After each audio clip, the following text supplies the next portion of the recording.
because it is made up of protons and neutrons in the nucleus, just like the other elements. So in other words, the elements 117, 118, 119. I don't know how far up they've gotten nowadays.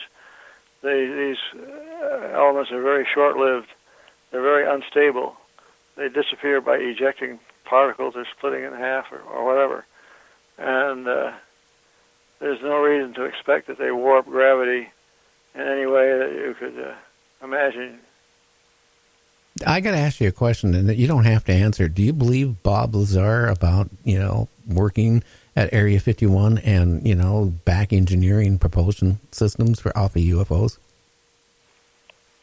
Let's say I'm skeptical of that. Okay. No, I was just curious on that because I don't know. How about, again, here back a couple... I would expect, and I've long felt that let's say Roswell is real. So there is really some stuff there to back engineer. My guess was they would bring in the brightest people they could to analyze various aspects of the materials and whatever is left over from Roswell. And they would spend some time, a few years, analyzing it and decide that it's far beyond anything we can understand. They pack it up, put it away, wait 10 years, and with some new people involved maybe, take it out of its storage area and analyze it again, see if our increased knowledge is enough to help us figure out how it works or something like that. And then you might have to keep doing this another 10-year cycle and another 10-year cycle. I've often felt that whatever they do is so far beyond us at the present time that we would have almost no chance in hell, well, like a snowball in hell, of understanding what's going on.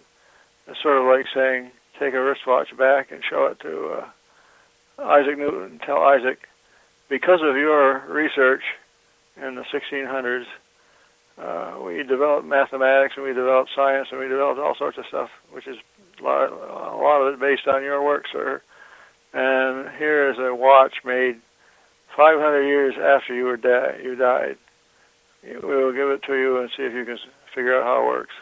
Well, and of course, you wouldn't have a chance. You're so right. I said the same thing the other night. I said, if you could go back in time, let's say go back to even the 20s, 30s, 40s, or even 50s, and you hand them a transistor radio and say, okay, well, I want you to back engineer it and make it. I don't think they could even done it.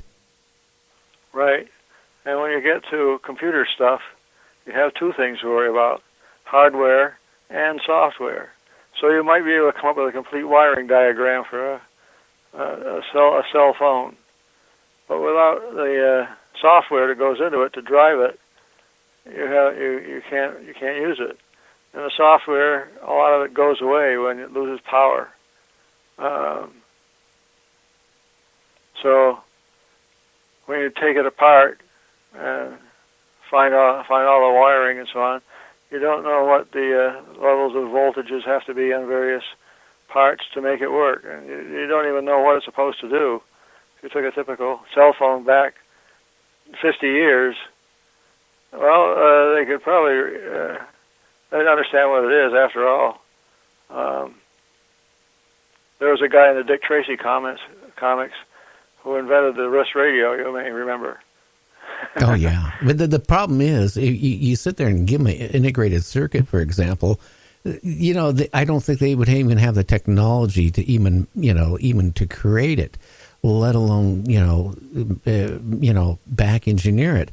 And that's the one thing, like with Bob Lazar, I think about, back when this was all going on in the late 80s and 90s and even maybe before that.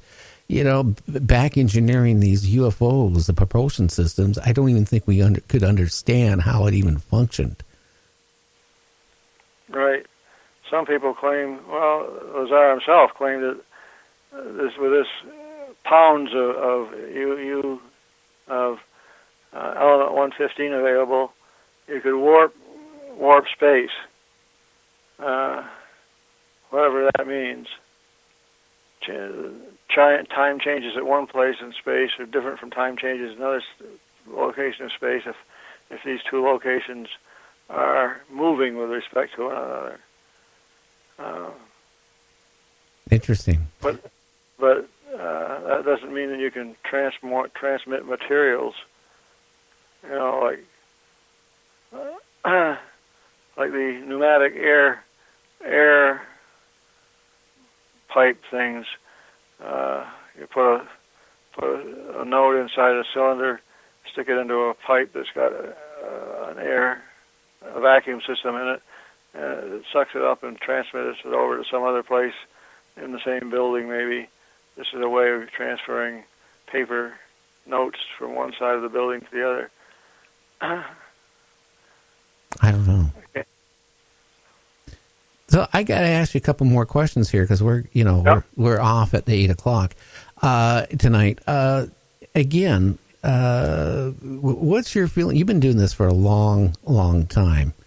What's your honest gut feeling about aliens and UFOs and all this stuff? Do you really feel that they exist, or is it swamp gas?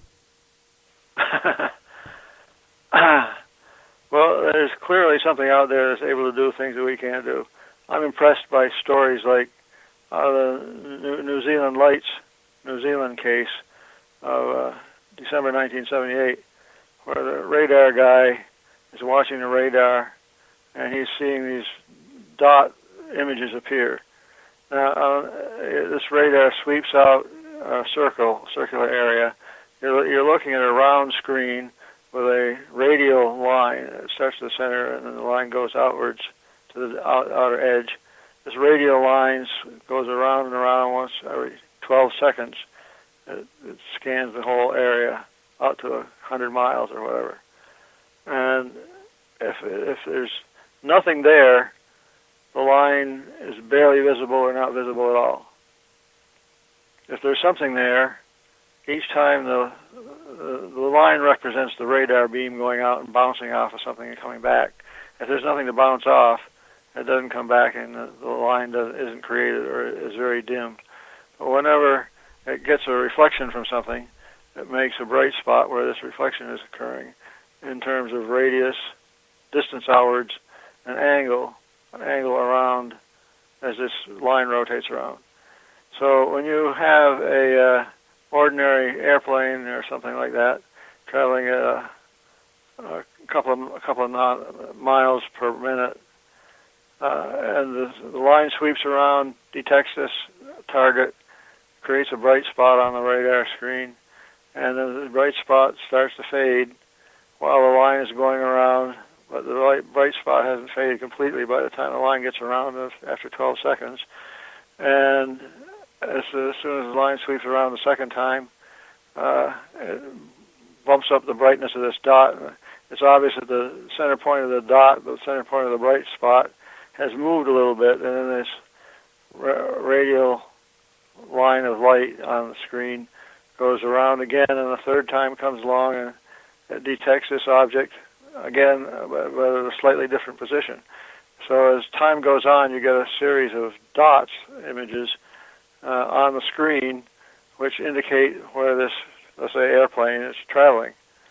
That's the normal response of the radar, to see a trail of dots, the most recent dot being the brightest one. And this shows you where the plane is going. Okay, if you get just a single dot, and the next time the sweep comes around there's nothing, you could say, well, whatever it is moved. But then you have to ask yourself, well, how far could it move? If it's going a couple of miles an hour, which is like the speed of an airplane, it's not going to go very far in 12 seconds. It's going to be picked up by the second sweep of the radar, and the third sweep, and the fourth sweep, making a line of dots. If you just get a single dot, and it's a pretty potent single dot, and the next time the sweep comes around you get nothing, you can say, where did it go? And that's the type of response the radar people have had on these UFO images UFO tracking for years.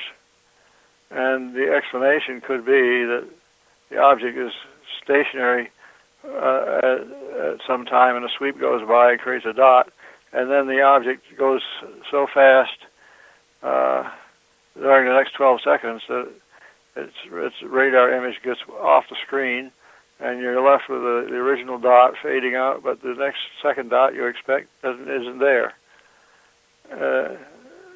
Something would have to go pretty damn fast to get off the radar screen. Tens of miles per minute, not just a few miles per minute.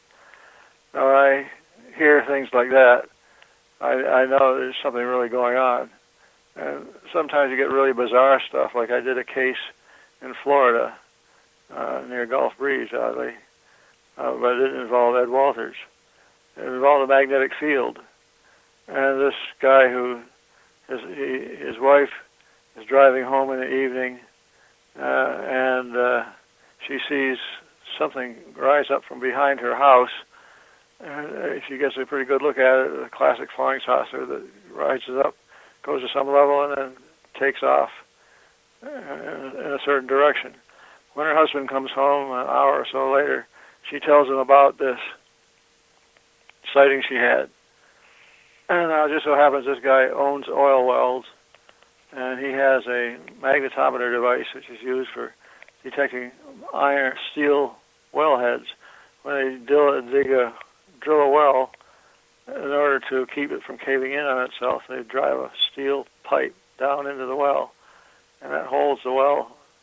And then this could be 3 or 4 or 5 feet underground. They would cap the pipe and then bury it again. This is prospective drilling to see if you find anything of value. So then there's a wellhead, which is a big piece of metal, which might be a few feet underground. He uses a special device known as a magnetometer to detect the wellhead. Well, so he had a sighting of his own many years earlier, in which an object had gone zooming over his car at the time he was driving, and all the gauges twisted back and forth. And this is way back in the 50s, when you didn't have digital gauges. You had mechanical devices. Yeah, the old analog. And when that happened, he thought, well, it must be there's a big magnetic field associated with this. Now, that was back in the 50s. So now we're in the early 90s, and he's many years older, and he still remembers that flying saucer thing that had zipped over his car many years earlier. When his wife tells him about this sighting she had, the next day he takes his magnetometer and he goes out to see if by any chance there was some magnetic residue from this UFO. And sure enough, there's some places where he's getting a reading of a strong magnetic field. And he invited a couple of the local MUFON guys to come over and videotape him walking around with his magnetometer. A magnetic field gradiometer is what it actually was. And he is videotaped with his magnetometer showing a reading of a strong magnetic field, even though they couldn't see anything. He walked out into his backyard with these guys. There was a pond in the backyard. They noted that there were there was grass in the bottom of the pond. The pond was like 3 or 4 feet deep, and there was grass in the bottom of the pond. There were 3 circles of depressed grass in the bottom of the pond. They measured these to be about 10 to 11 feet in diameter. They did that after he had walked around with his magnetometer in various places and found, oddly enough, the strongest signal turned out to be near the top of a pine tree. But they couldn't see anything. One guy said, it's the Klingon cloaking device. Yeah. Whatever. Hey, our time is up. This is recorded on video. It's unmistakably something that's impossible to have happened, and yet it did. It did. Hey, our time is up, Bruce. I do want you to give out your website, any books you want to promote. Go ahead, and let's get this out for the listeners. Okay, you can go to brumac.mysite.com, BRUMAC.MYSITE.com, brumac.mysite.com.